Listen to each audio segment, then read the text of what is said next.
Alhamdulillah, segala puji dan syukur kita panjatkan kepada Allah SWT. Pagi ini kita dapat sama lagi insya-Allah dalam usratuna kita. Allahumma salli ala sayyidina Muhammad. Mudah-mudahan pertemuan kita pada pagi ini akan mendapat keberkatan di sisi Allah. Pagi ini hari Selasa, kita baca kitab tafsir Ibnu Katsir rahimahullah taala. Kita berada pada ayat yang ke-151 surah Al-An'am. 151 surah Al-An'am. Ayat 151 surah Al-An'am ni dia wasiat. Wasiat Nabi sallallahu alaihi wasallam. Demikian disebutkan oleh Ibnu Mas'ud radhiyallahu anhu. Dia kata siapa nak dengar wasiat Nabi, ni ayat 151 ni.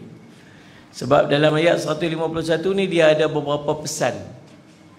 Ada beberapa pesanan terimpun dalam satu ayat. Yang pertama, jangan syirik pada Allah. Yang kedua, berlaku baik pada ibu ayah. Yang ketiga, jangan bunuh anak-anak sendiri. Yang keempat, jangan buat benda tak baik. Salih zaman waktu depan orang ke belakang orang. Yang kelima, salih ala sayyidina Muhammad, jangan bunuh orang. Saya Muhammad itu 5 pesanan Nabi SAW dalam satu ayat. Hebat. 5 pesanan Nabi dalam satu ayat. Ayatnya berbunyi, a'udzubillahi minasyaitonirrajim. Qul ta'alu atlu ma harrama rabbukum 'alaikum alla tusyriku bihi syai'a wa bil walidaini ihsana ولا تقتلوا أولادكم من إملاق نحن نرزقكم وإياهم ولا تقربوا الفواحش ما ظهر منها وما بطن ولا تقتلوا النفس التي حرم الله إلا بالحق ذلكم وصاكم به لعلكم تعقلون. صدق الله العظيم. Katakan, marilah ku bacakan apa yang diharamkan ke atas kamu oleh Tuhan kamu. Janganlah kamu mempersekutukan sesuatu dengan Dia. Berbuat baiklah terhadap kedua orang ibu ayah. Dan janganlah kamu membunuh anak-anak kamu kerana takut miskin. Kami akan memberi rezeki kepada kamu dan kepada mereka. Janganlah kamu mendekati perbuatan-perbuatan yang jahat, yang keji, sama ada yang nampak di antaranya maupun yang tersembunyi. Janganlah kamu bunuh jiwa, bunuh nyawa yang diharamkan Allah, yang membunuhnya. Dan janganlah kamu sallallahu alaihi Muhammad dan melainkan dengan sesuatu ini sebab yang benar. Demikian itu yang diperintahkan kepada kamu supaya kamu memahaminya. Surah Al-An'am, surah yang ke-6, ayat yang ke-151. Kita tengok ayat ni.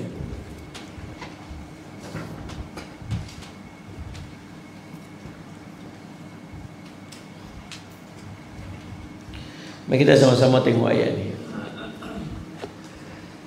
Dawud Al-Audi meriwayatkan daripada Asy-Sya'bi dari Al-Qamah dari Ibnu Mas'ud radhiyallahu anhu. Dia berkata, siapa yang ingin membaca wasiat Nabi sallallahu alaihi wasallam yang disampaikan, maka hendaklah dia membaca ayat ni. Jadi tu Sayyid Muhammad Ibnu Mas'ud kata apa? Siapa nak baca, nak dengar wasiat daripada Allah, baca ayat ni. Dia sebutlah.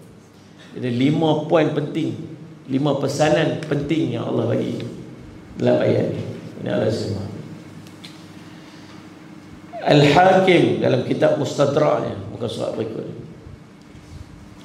meriwayatkan Bakar bin Muhammad Asy-Syairafi, Abdul Samad bin Al-Fadl menuturkan kepada kami, Malik bin Ismail Al-Nahdi menuturkan kepada kami, Israel menuturkan kepada kami dari Abu Ishaq, dari Abdullah bin Khalifah, dia berkata, aku mendengar Ibnu Abbas berkata, dalam surah Al-An'am ini terdapat ayat-ayat muhkamat, ayat-ayat hukum. Semuanya merupakan induk daripada Al-Quran. Penting maksudnya. Setelah itu dia membaca ayat ini. Saudara Muhammad. Al-Hakim juga meriwayatkan daripada Mustadraknya, dalam kitab Mustadraknya. Saudara Muhammad. Daripada hadis Yazid bin Harun, dari Sufyan bin Husain, dari Az-Zuhri, dari Ibnu Idris, daripada Ubadah bin As-Samit, dia berkata, Rasulullah bersabda, siapa di antara kamu yang ingin berbai'ah kepadaku atas 3 perkara. Bai'ah ni apa? Bai'ah ni janji setia. Dalam Islam ni ada satu sunnah yang orang tinggal dah, iaitu bai'ah. Dan bai'ah ni penting. Sebab tu daripada bai'ah ni ada wala, seorang yang ketua yang kita angkat, pemimpin yang kita angkat. Saudara Muhammad, yang angkat dia tu Allahumma salli Muhammad, bersesuaian dengan syariat. Maka di sana ada satu benda nama wala, ada satu benda ada nama bai'ah. Bai'ah ni daripada aku janji setia. Saudara Muhammad, berjanji tidak akan mengingkari. Saudara Muhammad, maka Nabi kata apa? Mau tak kamu berbai'ah kepadaku dengan 3 perkara? Allahumma salli ala Muhammad. Hadis ini hadis sahih. Maka baginda pun membaca ayat inilah. Mari ku bacakan kepada kamu, saudara Muhammad, apa yang diharamkan ke atas kamu oleh Tuhan kamu. Sehingga dia membaca beberapa ayat. Ini ada beberapa, dalam tu ada beberapa pesanan. Tak syirik pada Allah, buat baik pada ibu ayah. Lagi apa? Jangan bunuh anak sebab takut miskin. 4, jangan buat benda maksiat, benda jahat depan ke belakang kan, orang nampak ke sembunyi kan. Jangan bunuh orang tanpa sebab. Ini paling kurang di 5 poin ni. Nabi sebut beberapa ayat, tapi dalam hadis ni Nabi sebut 3 aja. Tapi tak disebutkan 3 tu yang mana daripada 5, sebab Nabi baca ayat. Maka saudara Muhammad, barang siapa yang menunaikannya, pahalanya menjadi tanggungan Allah. Ini Nabi bagi jaminan. Siapa boleh jamin daripada benda yang Allah sebut dalam ayat tu? Maka pahala dia Allah akan bagi kat dia. Saudara Muhammad, siapa yang melanggar sebahagian daripadanya, lalu Allah akan menyegerakan hukumannya di dunia. Itu adalah sebagai hukuman untuknya. Dan ayat-ayat ni, 5 perkara ni, salah satu dari 5 perkara ni, kalau kita buat, Allah akan bagi balasan siap-siap kat dunia. Antara benda yang dapat cash di dunia ni, bila kita buat, di akhirat, dan sesuatu di akhirat, ada dosa yang kita buat yang Allah tangguh. Allah tangguh azab dia kat akhirat ni. Dia bagi Allahumma salli ala Muhammad, inna macam mana Ustaz Muhammad, rahmatan lil alamin tu, macam ayat dia, laqad arsalnaka illa rahmatan lil alamin. Sesungguhnya diutuskan sallallahu alaihi Muhammad, sallallahu alaihi Muhammad, engkau wahai Muhammad sebagai rahmat bagi sekalian alam. Rahmatan lil alamin ni, salah satu benda yang terkandung dalam rahmat bagi sekalian alam dengan diutuskan Nabi SAW itu ialah penangguhan hukuman kepada orang-orang yang beriman atas dosa dan kesalahan. Kalau orang dulu-dulu buat saja benda maksiat, turun api daripada langit, boom. Turun goncang bumi, boom. Sallallahu alaihi wasallam. Saya baru pergi Aceh baru ni. Kita duduk terbayang Aceh ni macam Bukit Aping. Saya duduk bayang tu, duduk bayang Aceh. Saya pernah pergi 2 kali. Ini kali kedua saya pergi. Dulu pergi waktu bantuan tsunami dulu, lepas tsunami tu. Tapi pergi setempatnya. Kali ni pergi, subhanallah, daripada Aceh barat Aceh, bandar Aceh tu, kami pergi ke Aceh Barat Daya. Aceh Barat Daya ni belum ujung dia lagi 8 jam. Naik kereta 8 jam sampai sakit pinggang sampai hari ni tak hilang-hilang lagi. 8 jam. Rupanya ada lagi 12 jam tak sampai lagi pun dah. Besar sungguh rupanya Aceh. Tahun 2004 hari tu 26 Disember berlaku tsunami. Yang dekat tepi laut kena tsunami. Yang duduk atas bukit kena gempa bumi. Yang kena tsunami kena gempa bumi dulu, lepas tu kena tsunami. Yang tak kena ayak kena gempa bumi sampai keban, sampai roboh rumah-rumah. 170,000 orang hilang, mati, tak tahu. Daripada satu bandar 170,000 orang. Di bandar Aceh tu sendiri, tempat antara population yang paling ramai orang, 1/3 population dia hilang hari tu. 1/3. Bayang, daripada 10 orang tu ada, kalau 10 orang maksudnya 3 orang lebih yang hilang. Kalau 100 orang maksud dekat 300 orang, 4 lebih 300 orang.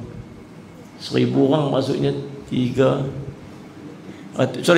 orang tu 30 orang. Kalau 1000 orang maksud 300 orang hilang. Lebih kurang tu lah. Hilang ni maksud tak tahu. Mati ke hidup ke lagu mana ke tak tahu. Sari-sari tu. Subhanallah. Habis tuan-tuan dekat. Pergi tengok, masya-Allah. Anak-anak yatim lepas pada tu, anak yatim yang ramai sampai jadi banyak sekolah-sekolah anak yatim. Sekolah Syekh Muhammad. Itu lagu mana tu? Azab ke? Wallahu a'lam. Hukuman ke? Wallahu a'lam. Ujian ke? Setiap bala yang berlaku, setiap musibah yang berlaku, dia akan terkait dengan individu. Dalam ramai itu ada tak orang buat maksiat? Ada. Dalam ramai itu ada tak orang soleh? Ada. Hikmah lepas daripada tsunami itu tahu apa jadi? Hikmah yang pertamanya, Allahumma salli ala Muhammad, Aceh jadi negara otonomi sendiri.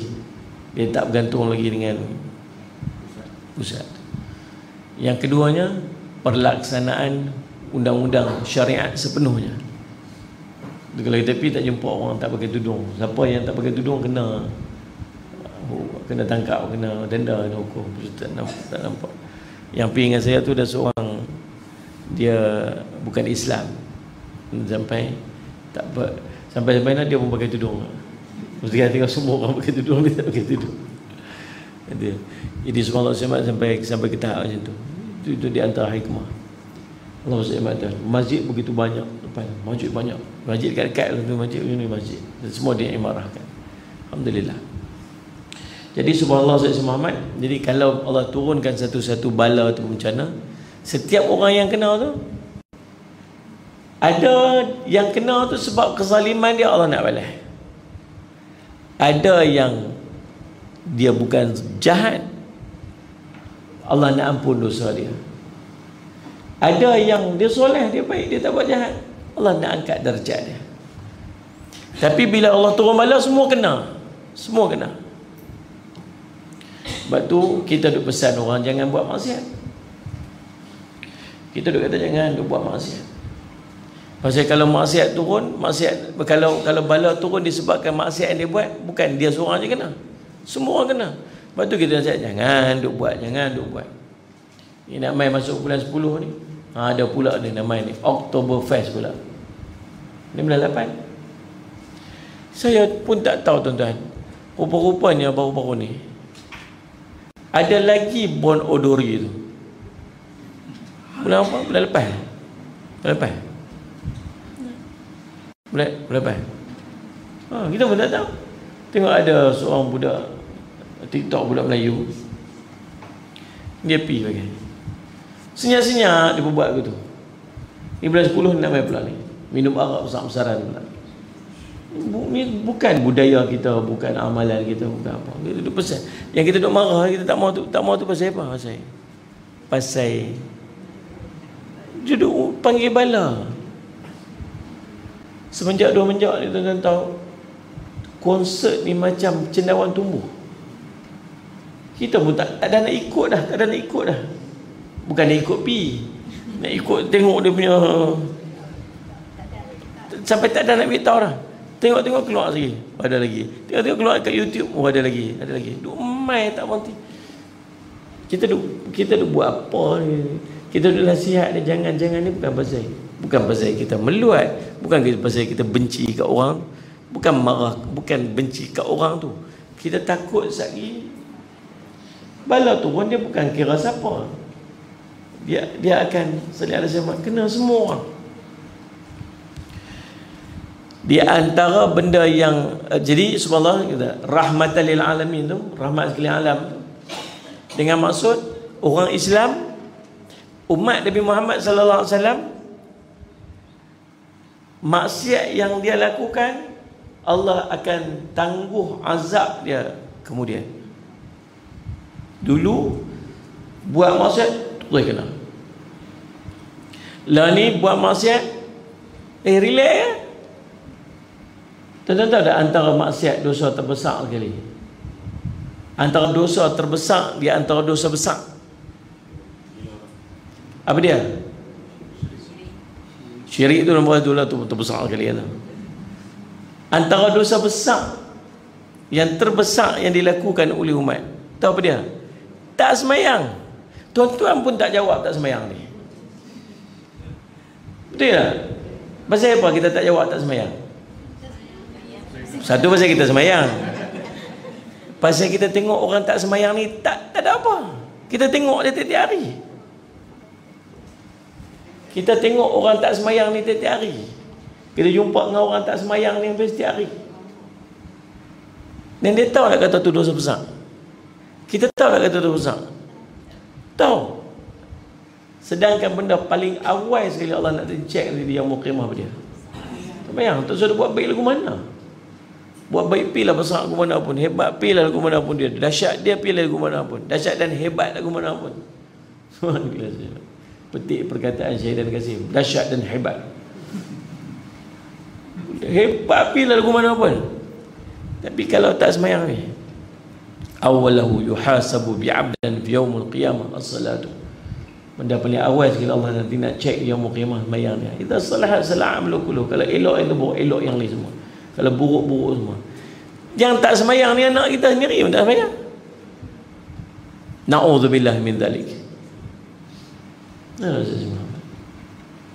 Nampak kata orang duduk dalam keadaan dia tenggelam dalam maksiat dan dosa yang besar sampai dia sendiri pun dah tak rasa apa. Tak ada apa. Tapi kita tengok relax yang tak semayang mereka maju dahsyat. Kita tengok mereka tu. Faham tak Ustaz Syamad? Buat roti canai baik-baik. Saya ada orang, ada masjid buka buka kios orang meniaga. Kita pergi mayang subuh, kita pergi orang azan, Allah Akbar azan, kita pun sampai masjid. Kita sampai masjid, kita tengok dia duduk uli roti canai lah, pergi kat kios depan masjid. Saya orang Qomat, dia duduk tebak.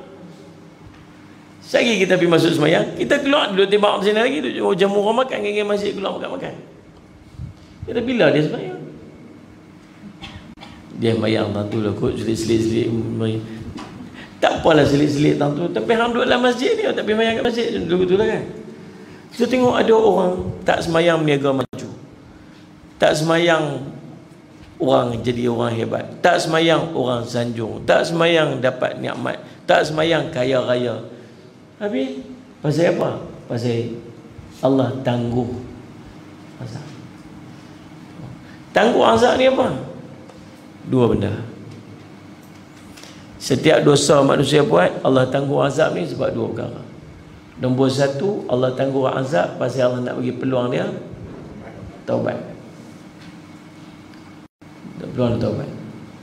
Oh, sampai usia dah 300 tahun dah tudung tak pakai lagi. Tak ada lah orang contoh lah abang tertua sungguh lah tu. Tudung tak pakai lagi.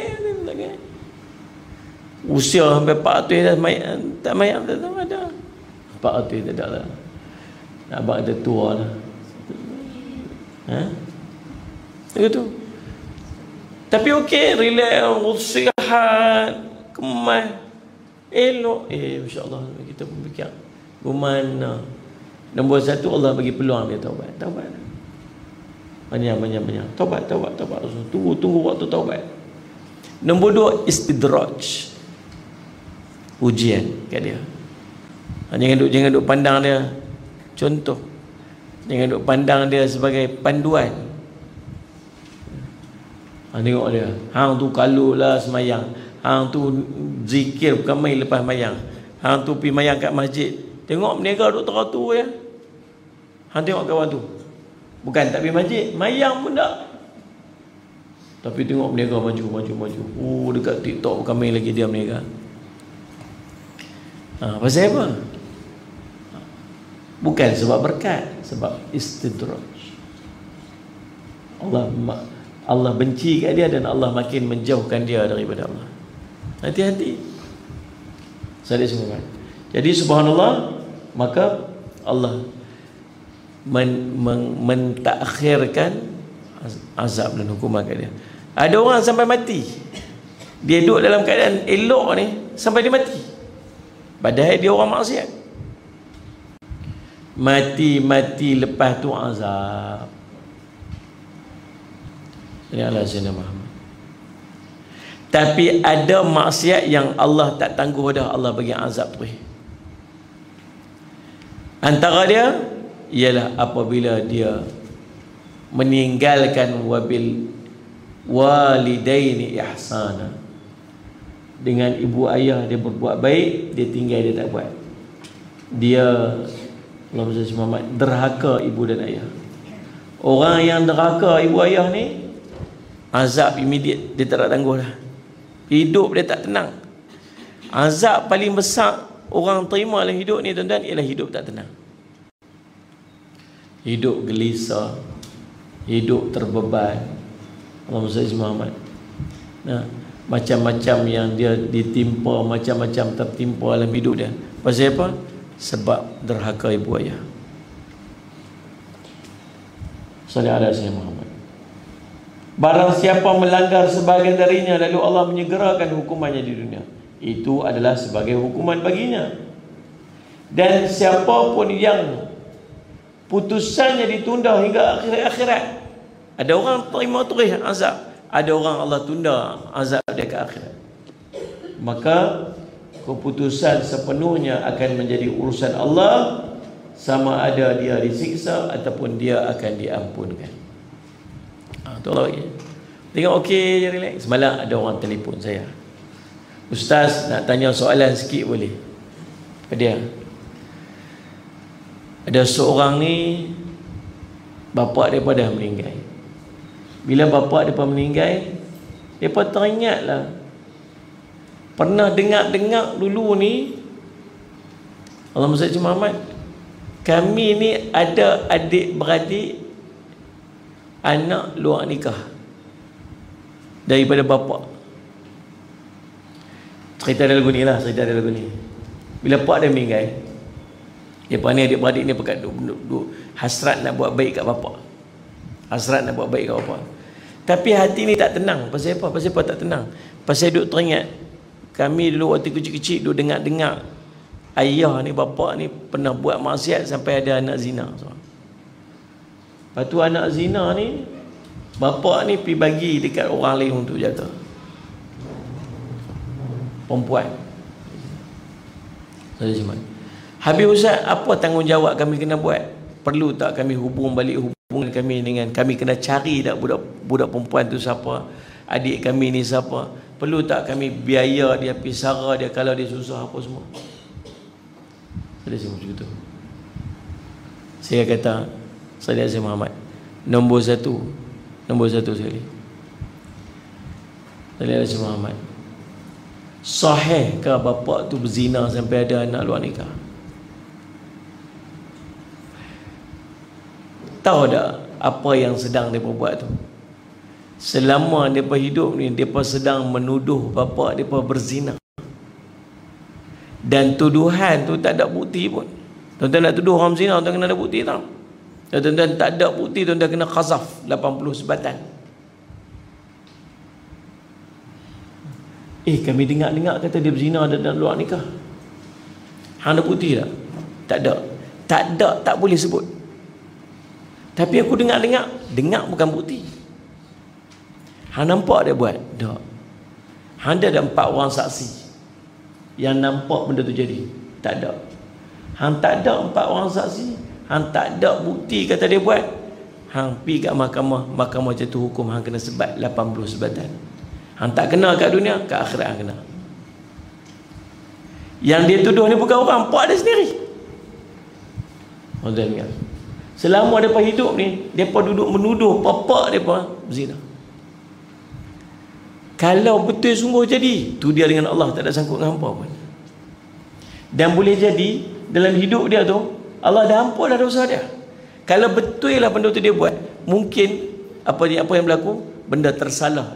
Manusia bisa melakukan kesalahan. Kadang-kadang dosa besar-besar orang buat, kadang-kadang dahsyat-dahsyat orang buat. Tapi mungkin dalam hidup dia dah sedar dan dia dah bertaubat. Boleh jadi tak? Boleh jadi tak Allah ampun dosa dia?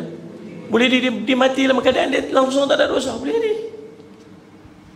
Dia bukan hak kita nak tuduh ni. Nah. Maksud dia apa? Kena banyak sangka baik dengan bapa. Bukan orang lain, bapa sendiri. Hampa kena sangka baik dulu. Dan boleh jadi juga kalau takdir benda tu jadi, sungguh budak tu ada, boleh jadi apa yang berlaku, boleh jadi dia berkahwin. Dan perkahwinan tu tak panjang, dia bercerai, dapat anak. Anak ni mungkin dah tak boleh nak jaga, dia pergi serah kat orang lain. Boleh jadi. Bukan cerita anak luar nikah serah kat orang, anak sendiri serah kat orang jaga pun boleh. Boleh tak? Dia ada orang miskin kan, dia tak boleh jaga anak kan, dia bagi orang untuk jaga, jadi anak angkat. Boleh tak? Boleh. Bukan cerita anak orang, bukan cerita anak luar nikah, anak sendiri pun boleh serah kat orang, tak ada isu. Bila dia tak mampu untuk jaga. Maksudnya kita nombor satu sekali, sangka buruk tu banyak. Sangka tu boleh jadi apa yang berlaku tu hanya fitnah yang kepada orang yang benci kat bapa dia waktu hidup kat dunia, dan kita termakan dengan fitnah tersebut. Orang lain termakan tak apa lagi, anak-anak sendiri termakan, lagi besar, lagi berat bebannya. Yang kedua, kalau betul pun dia ada anak luar nikah, kalau betul pun bapa tu ada anak luar nikah, anak bapa tu tak ada kaitan dengan dia pasal anak yang lahir daripada hubungan luar perkahwinan, ialah anak ibu, bukan anak bapa. Faham tak? Laki perempuan kahwin, laki perempuan berzina. Bila berzina, tiba-tiba dapat anak. Bila dapat anak, anak ni dia panggil anak ibu.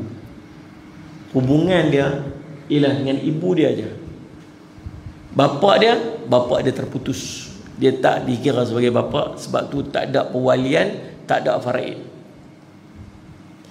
Depa dua orang ni kahwin, lepas-lepas dapat beranak, lepas-lepas dia tengah mengandung ni kahwin. Walaupun kahwin waktu tengah mengandung, anak tu tetap anak luar nikah. Anak tak sah tarah dia panggil. Habis hubungan bapa dengan anak, hubungan bapa dengan anak ni lagu mana? Hubungan bapa dengan anak ni seperti anak tiri.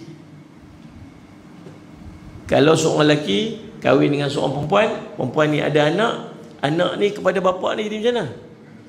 Anak tiri. Macam mana hubungan mahram dengan dia? Dia panggil mahram mu'abbad. Dia mahram sampai bila-bila. Sampai bila-bila dia mahram, dia tak boleh kahwin dengan perempuan ni. Walaupun bercerai dengan mak dia, tetap tak boleh kahwin dengan anak perempuan ni. Pasal apa? Dia mahram, lepas tu boleh salam. Tapi dia tak boleh jadi wali, tak boleh terima faraid. Sama je dengan anak ni, anak walaupun dia dia sendiri, memang tak ada orang lain, memang dia. Tapi tetap putus yang tu. Macam tu. Jadi Saleh Muhammad kepada adik-adik yang lain tu, jadi adik-adik tiri je. Adik-adik tiri. Faham dah Ustaz Syamad? Jadi subhanallah tuan Saleh Muhammad, maka itu keadaannya. Maka tuan-tuan Saleh Muhammad, saya duk kata, nombor satu, jangan duk sangka buruk, sangka baik dengan bapa. Yang kedua, kalau pun benda jadi, mungkin Allah dah ampun dosa dia. Kita ni bukan bukan kita nak menghukum, ni sagi mati kena azab lah, sagi nak, bukan, kita tak tahu. Kita tak tahu, benda tu tak tahu betul-betul jadi. Faham ni? Maka Nabi kata apa? Maka sesiapa yang keputusannya ditunda hingga akhirat, dia buat maksiat, sampai dia mati dia buat maksiat. Dia buat maksiat, kita tak nampak lah macam mana, tapi dia tak kena azab apa. Ditangguh nanti dekat akhirat. Waktu di akhirat nanti, dua keputusan Allah. Boleh jadi Allah azab dia, boleh jadi Allah ampunkan dia. Itu bukan kita. Faham ni? Kita, nilai yang kita tak kat mana? Nilai yang kita tak kat apa yang kita nampak. Allahumma salli alaihi. Kata Nabi sallallahu alaihi wasallam, Allahumma salli Muhammad, Allah jangan salli Muhammad. Kita balas zaman. Al-Hakim kemudian mengatakan sanad hadis ini sahih, hanya saja Bukhari dan Muslim tidak meriwayatkannya. Hanya keduanya setuju dengan hadis Az-Zuhri, Abu Idris dan Ubadah. Berbaiatlah kamu kepadaku untuk tidak menyekutukan Allah dengan sesuatu apapun. Al-Hafiz Sufyan bin Husain meriwayatkan kedua hadis tersebut, maka tidak seyogianya salah satu daripada keduanya disebabkan kepada waham jika keduanya tidak digabungkan. Wallahu a'lam. Adapun tafsir ayat ini, ini baru masuk tafsir dia.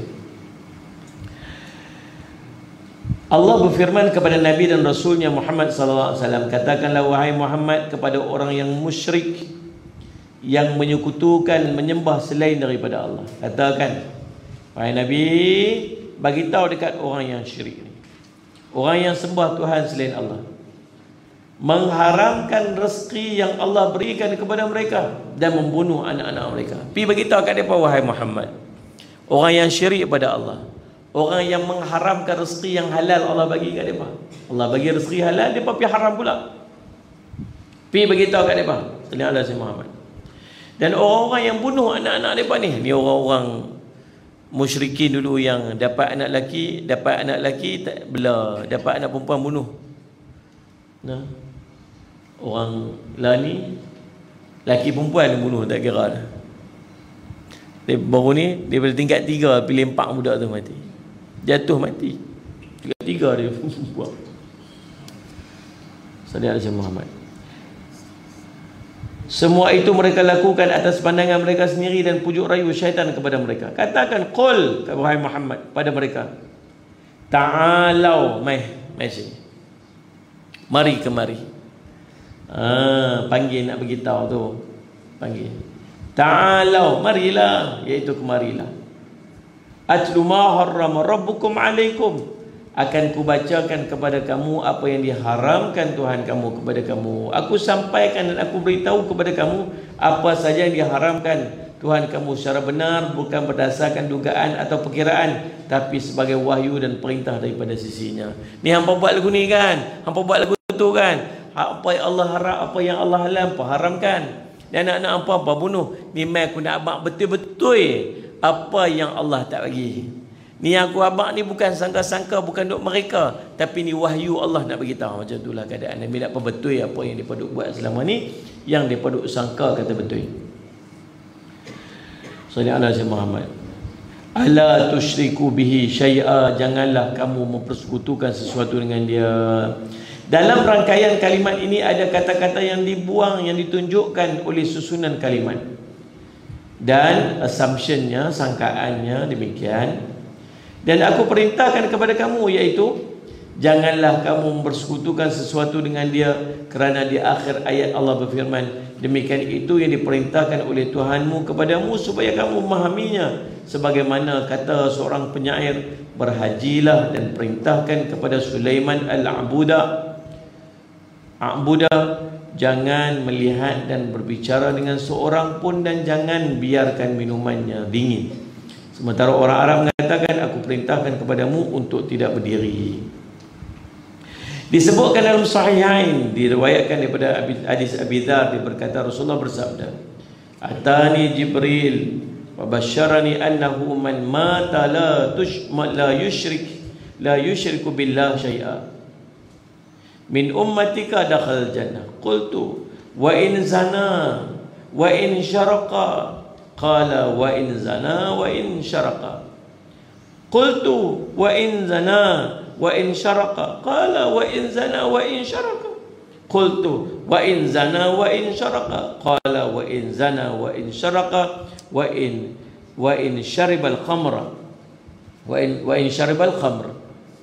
Sudah sekalian saya Muhammad. Oh, masya-Allah. Ni Abi Dzar ni dia tanya kat Nabi. Dia tak puas hati. Dia tak puas hati kan jawapan Nabi tu yang ulang banyak kali tu. Dia tak puas hati sebab dia rasa macam tak patut kot lagu ni, tak patut lagu tu lah. Kata Nabi SAW, Jibril datang dan menyampaikan berita kepada aku. Siapa di kalangan umatmu yang meninggal dunia dalam keadaan tidak syirik kepada Allah dengan sesuatu apapun, maka dia akan masuk syurga. Ni Nabi beritahu, Abi Dzar duduk ada. Abi Dzar ni duduk tengok orang ni buat maksiat, orang ni buat jahat, orang ni buat jahat, buat maksiat. Dia duduk geram dengan orang duk buat maksiat ni. Orang ni berzina, orang ni memarah. Dia marah, kalau boleh ni apa ni mati masuk neraka. Tiba-tiba malaikat Jibril mai beritahu Nabi beritahu apa? Malaikat Jibril buat mai berita gembira dekat aku ni. Apa dia? Siapa yang tak syirik pada Allah, dia mati dan tak syirik pada Allah, dia akan masuk syurga. Kawan ni duk bengang dekat orang duk buat maksiat, buat jahat ni. Kata dekat Nabi SAW, Rasulullah, walaupun dia berzina, walaupun dia mencuri. Kata Nabi SAW, walaupun dia berzina, walaupun dia mencuri, kalau dia tak syirik pada Allah, dia masuk syurga. Tak puas hati kawan. Rasulullah, walaupun dia zina ke dia mencuri ke? Ya, walaupun zina mencuri, dia mati tak syirik, dia masuk syurga. Rasulullah, kalau dia curi lagu mana, kalau dia tak puas hati lagi. Ingat. Nabi SAW ulang lagi lah. Walaupun dia berzina, dia mencuri, dia minum arak pun, tambah lagi satu. Lagilah kawan ni tak puas hati kan. Kita nak jadi baik lagu tu lah. Kita nak jadi baik. Orang yang tanda ada iman dalam hati, dia tengok orang buat maksiat, dia tak puas hati, dia geram. Dan kalau boleh dia rasa macam hampa melingkup masuk neraka pada muka hampa. Geram kita, geram. Itu tanda dia beriman. Tanda dia beriman bahawa Sayyidina Muhammad dia tak boleh tengok benda maksiat. Tu Nabi kata apa? Man ra'a minkum munkaran fayughayyiru biyadihi fa illam yastati' fa bilisanihi fa illam yastati' fa biqalbi fa biqalbihi fa innahu adhaful iman. Siapa nampak maksiat maka dia cegah dengan tangan. Siapa tak mampu cegah dengan lisan. Tak mampu lagi cegah dengan hati. Itu selemah-lemah iman. Masuk getak hati ni pada dosa maksiat ni, tu tanda iman. Tapi nak menghukum tu yang beza. Itu ada seorang dia pergi jumpa, dia kata apa? Syekh, kalau saya tu ada orang duk minum arak dalam disko, dalam tu apa, saya bawa bom tu, saya pergi bom kat tu, tak bom tu, saya keluar bom lah tu, mati melingkup semua tu, padam muka depa. Syekh kata apa? Kalau depa mati tu, depa pergi mana? Masuk neraka. Tahu tak siapa yang duk harap orang Islam mati masuk neraka? Setan. Hang tu sama dengan setan.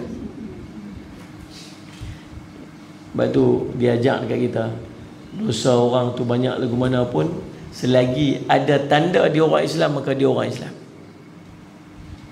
Cari ada tak tanda dia tu orang Islam? Itu orang Islam. Dan dia tu saudara kita untuk kita tegur, kita nasihat. Kita lah ni duk cari ada tak tanda dia orang kafir, kita nak kata dia kafir. Dia tu orang Islam dah, mengucap kalimah syahadah dah. Duk cari, hang tu salah, tak mana tu tunjuk kata hang kafir. Hang tu mana? Terbalik.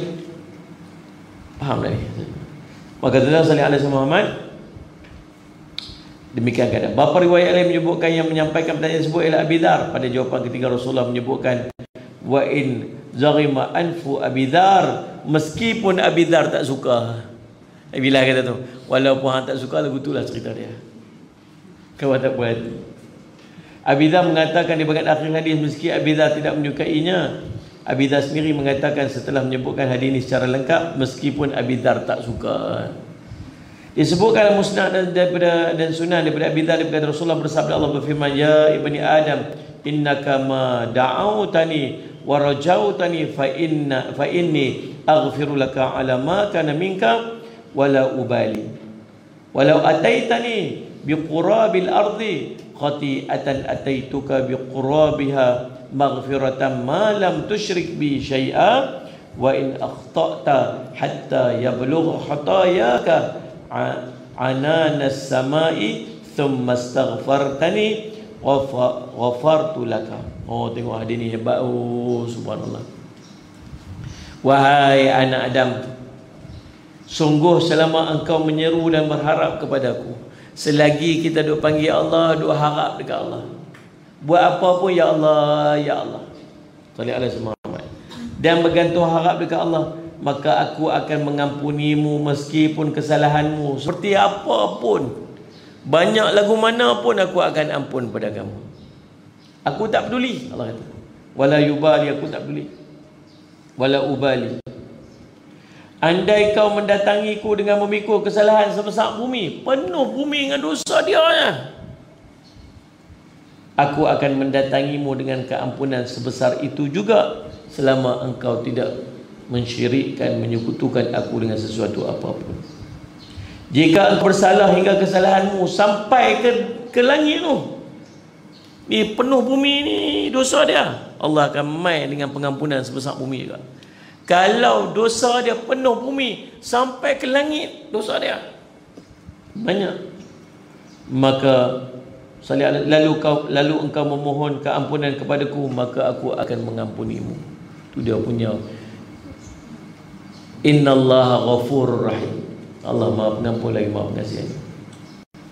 Hadis ini dikuatkan oleh firman-Nya Allah dalam Quran, innallaha la yaghfiru an yushrika bihi wa yaghfiru ma duna dzalika liman yasha. Sesungguhnya Allah tidak akan mengampuni dosa syirik, dan Dia mengampuni segala dosa yang lain daripada syirik itu dan siapa yang dikehendakinya. Surah An-Nisa surah keempat ayat 48 dan 116. Dalam Sahih Muslim sebutkan sebuah riwayat daripada Ibn Mas'ud, man mata la yusyriku billah syai'a dakhal jannah. Siapa yang meninggal dunia dalam keadaan tidak menyekutukan Allah dengan sesuatu apapun, dia akan masuk syurga. Dan ayat dan hadis-hadis serupa lainnya masih banyak sekali. Ibn Martawih meriwayatkan hadis Ubadah dan Abu Darda, janganlah kamu menyekutukan Allah dengan sesuatu apapun, sekalipun tubuh kamu dipotong-potong, disalib atau dibakar. Ibnu Abi Hatim mengatakan, Muhammad bin Al-Auf Al-Hashimi menuturkan kepada kami, Ibnu Abi Maryam menuturkan kepada kami, Nafi' bin Yazid menuturkan kepada kami, Siyar bin Abdurrahman menuturkan kepada kami dari Yazid bin Qadar, daripada Salamah bin Syurai, daripada Ubadah As-Samit, dia berkata Rasulullah berwasiat kepada kami 7 hal, janganlah kamu mensyirikkan Allah dengan sesuatu apapun, sekalipun tubuh kamu dibakar, dipotong dan disalib. Wallahu alam. Kita akan sambung pada wasiat yang berikutnya, wabil walidaini ihsana, berbuat baiklah terhadap kedua ibu ayah kamu. Itu kita akan bincang pada pertemuan kita yang akan datang, insya-Allah. Mudah-mudahan jadi manfaat.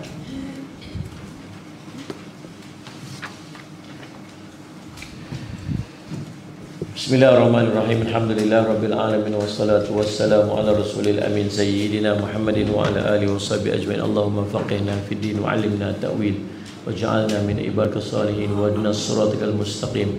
Allahumma arina haqqa haqqa warzuqna ittiba'ahu wa arina batila batila warzuqna ijtinabah. Sallallahu ala sayyidina Muhammadin wa sahbihi wasallam. Alhamdulillah bi'an. Hari Khamis ni minta tukar dengan Syekh lah.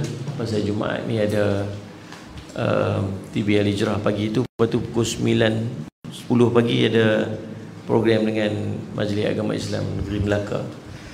Tu Khamis kita baca kitab Bahrul Mazi, insya-Allah.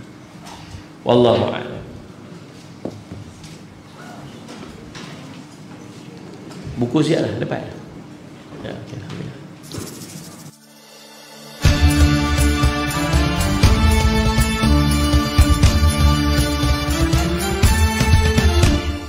Di sinilah kami bermula menuntut ilmu, tekun dan usaha, bertekad berazam untuk berjaya di akhirat juga di dunia. Dengan didikan Asajaya, membina semangat yang membara, membentuk generasi terpuji, jadi panduan hidup yang hakiki. Darul Faizin, lahir ulama ilmuwan ternama, menjunjung kesucian agama, menjana umat yang berjaya. Darul Faizin, mendidik insan jadi cemerlang, berasaskan sunnah dan Al-Quran, kelak menuju mercu kejayaan. Darul Faizin, kami berbangga menjadi wargamu, beriman, beramal dan berilmu, gerak maju ke arah dituju.